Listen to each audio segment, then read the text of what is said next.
வணக்கம் and welcome to cook or cook. இன்னைக்கு நம்ம cook or cookல பார்க்க போறது எப்படி துவையல் செய்யறதுன்னு. இந்த துவையல் வந்து நம்ம தமிழ்ல வந்துட்டு எவ்வளோ துவையல் செய்றோம். சோ இன்னைக்கு நம்ம பார்க்க போறது கொஞ்சம் வித்தியாசமா கருப்பு எள்ளு துவையல்.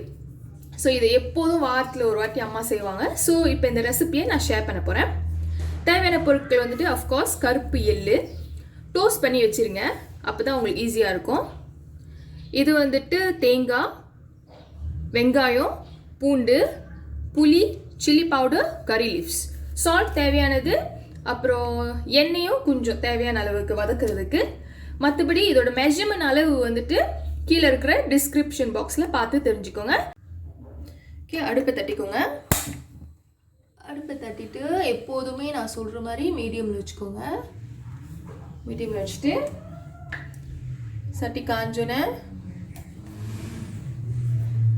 1 tablespoon or 2 tablespoon of oil போடுங்க. கொஞ்சம் சூடு வந்தோன்னே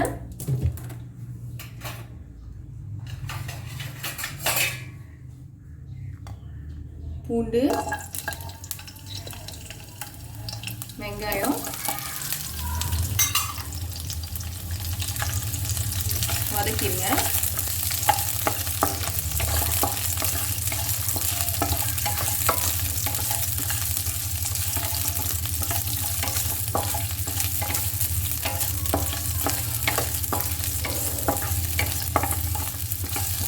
வதங்கிட்டோம்.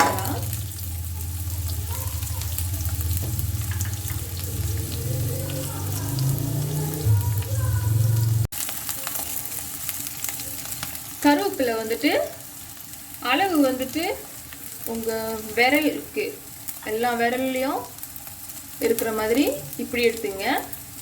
ஒரு பஞ்சா இப்படி எடுக்க வேணாம், இப்படி விரலில் போடுற வரைக்கும். ஸோ ரொம்ப நிறையா போட்டாலும் அந்த டேஸ்ட் கொஞ்சம் மாறிடும். ஸோ இதுக்கப்புறம் கருவேப்பிலையை போட்டுருங்க. போட்டுட்டு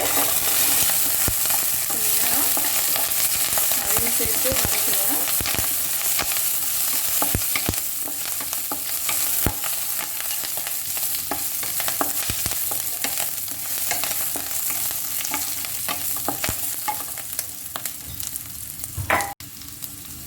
அடுத்தது தேங்காய் கொஞ்ச நேரம் வதக்குங்க. ரொம்ப வதக்கணும்னு அவசியம் இல்லை, ஜஸ்ட் லைட்டாக வதக்கிட்டு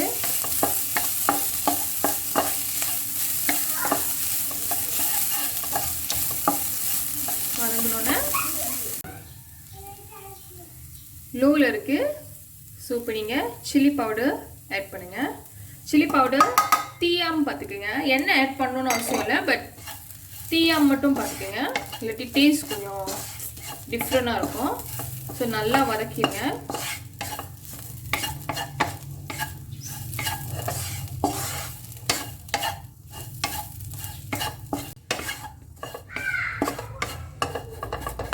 ஓகே, சில்லி பவுடர் போட்டு வதக்கியாச்சு. ஸோ இப்போ கருப்பு எள்ளை ஆட் பண்ணிடுங்க. நல்லா கிண்டி விட்டுருங்க. கொஞ்சம் அடுப்பு கொஞ்சம் ஏற்றிக்கிறதுனாலும் இன்க்ரீஸ் பண்ணிக்கலாம் நீங்கள். ரொம்ப கூட வேணும், பிகாஸ் இதை டோஸ்ட் பண்ணது தான். ஸோ நல்லா கிண்டிடுங்க.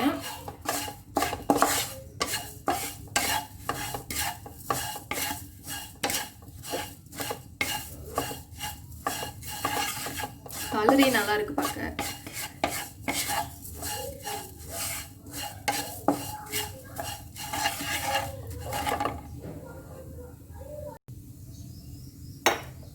ஓகே, இது ஒரு 1 minute ஆயிருக்கும். அந்த ஒரு மாதிரி வாசம் வரும். அந்த வாசம் வந்துன்னு உங்களுக்கு தெரிஞ்சிடும். ஓகே, இந்த டைமில் தான் நீங்கள் புளி வந்துட்டு கொஞ்சம் இந்த மாதிரி கரைச்சி வச்சிங்க.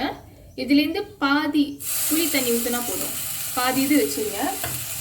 அப்படி அரைச்ச பிறகு தேவைப்பட்டுச்சுன்னா அதுக்கப்புறம் நம்ம பார்த்துக்கலாம். இப்போது தேவையான அளவுக்கு உப்பு போட்டுங்க. உப்பு போட்டுட்டு நல்லா கிண்டிட்டு இறக்கி வச்சிடலாம். இறக்கி வச்சுட்டு கொஞ்ச நேரம் காய விட்டுட்டு நல்லா ஆறணுன்னு அதுக்கப்புறம் நம்ம பிளெண்டரில் போட்டு அரைப்போம். இப்போ துவையல் அரைக்க போகிறோம். பட் துவையல் அரைக்காத முன்னுக்கு உங்களுக்கு எந்த மாதிரி பிளெண்டர் பாய்க்கணும்னு கொஞ்சம் டீட்டெயில்ஸ் சொல்கிறேன். ஸோ இப்போ நம்ம நார்மலாக பிளெண்டர் பாய்க்கிறோம்ல, வீட்டில் ஜூஸ் பிளெண்டர் ஓ நார்மலான எலக்ட்ரிக் பிளெண்ட். ஸோ அந்த மாதிரி பிளெண்டர்லாம் வந்துட்டு துவையல் அரைக்கிறதுக்கு இல்லாட்டி சட்னி இந்த மாதிரி அரைக்கிறதுக்கு சரியாக வராது. ஸோ நம்மளோட இந்தியன் பிளெண்டர் இந்த மாதிரி இருக்கிற பிளெண்டர் வந்துட்டு இஸ் ஸ்பெஷலைஸ் ஓ ஸ்பெசிஃபிக்லி இந்த மாதிரி துவையல் இல்லாட்டி சட்னி நம்ம சமையலுக்கு சமைக்கிறதுக்கு இதுதான் சரி வரும். ஸோ இப்போ நீங்கள் அந்த பிளெண்டரில் அரைக்கிறதுக்கும் இந்த பிளெண்டரில் அரைக்கிறதுக்கும் டிஃப்ரென்ஸ் நிறையா இருக்கும். ஸோ இந்த பிளெண்டர் பாய்ச்சிங்கன்னா தான் உங்களுக்கு தேவையான கன்சிஸ்டன்சி கிடைக்கும். ஸோ இந்த மாதிரி ஒரு பிளெண்டர் வச்சுருந்தீங்கன்னா இந்த பிளெண்டர் பாய்ங்க. அப்படி இல்லைன்னா ஸோ நீங்கள் அந்த பிளெண்டர் பாய்ச்சிக்கலாம். பட் அப்படி இருந்துச்சுன்னா உங்களுக்கு ஆப்ஷனில் இருந்துச்சுன்னா ப்ளீஸ் இதை பாய்ங்க. அப்படி இல்லைனாலும் இட்ஸ் அ குட் இன்வெஸ்ட்மெண்ட். இது ஒன்று வாங்கி வச்சுக்கோங்க. இப்போ நம்ம உள்ளே போட்டோம். ஸோ அரைச்சிருவோம்.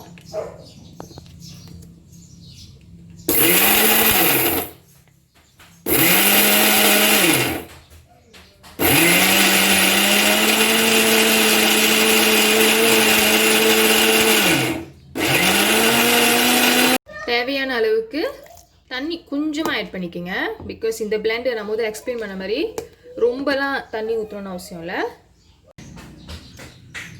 அரைச்சாச்சு. பட் டேஸ்ட் பண்ணி பார்த்தோன்னே எனக்கு புளி கொஞ்சம் பற்றாக்குறையாக இருக்குது. ஸோ அதனால் வந்துட்டு பாதி புளி இருந்துச்சுல, அந்த புளியை நான் எல்லாத்தையும் ஊற்றிட்டேன்.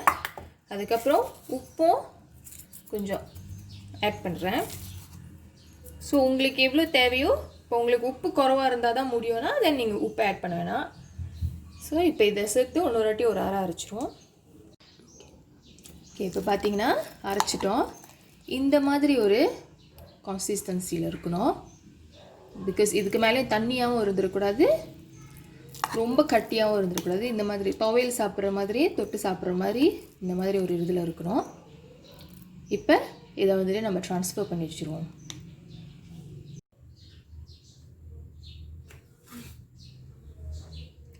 கருப்பு எள்ளு துவையல் ரெடி. இதை போலில் ட்ரான்ஸ்ஃபர் பண்ணியாச்சு. இப்போ பார்த்தீங்கன்னா அந்த டெக்ஸ்டர் பார்த்தீங்கன்னா இப்படி இருக்கணும். ரொம்பவும் தண்ணியாக இருக்கக்கூடாது. நம்ம சோத்தில் வச்சு சாப்பிட்றதுக்கு எப்படி இருக்கணுமோ அப்படி இருக்கணும்.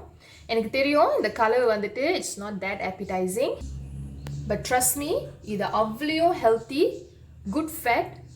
இது ஒரு மாடரேட் லெவலில் எடுத்தால் it's really good. You can take it like weekly twice 3 times. இது சமைக்கும் போதே வீடெல்லாம் அப்படியே ஒரே வாசம். இந்த பிளாக் செசமி வந்துட்டு கருப்பு எள்ளு துவையல் வந்துட்டு அவ்வளோ வாசமாக இருக்கும். நிச்சயமாக ட்ரை பண்ணுங்கள். ட்ரை பண்ணிட்டு கீழே கமெண்ட் பண்ணுங்கள் எப்படி இருக்குன்னு. தேங்க்யூ ஃபார் வாட்சிங்.